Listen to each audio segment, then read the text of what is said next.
Like, subscribe, and get notified.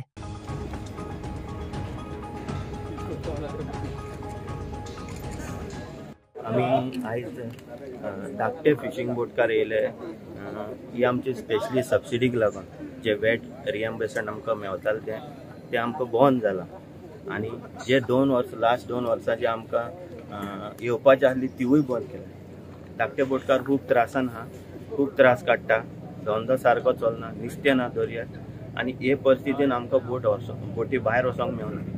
आयज आमी धाकटे बोटकार स्पेशली रिक्वेस्ट घेवन येयले दाजी बाबा कडेन की आमचें कितें चुकलें जाल्यार सोजमोन घेवचें आनी आमकां हे टायमार हेल्प करचें की आमी खूब त्रासान हे आमचे CMाक बाबा मातशें तेणें हें घालचें मांडचें की धाकटे बोटकार आमी फिशींग बोटकार आनी मुखार चलोवपाक पावचे ना हे बोटी, हे आमचे माय पायचे बोटी, हे आमी चलोवपाक आनी पावचीच ना।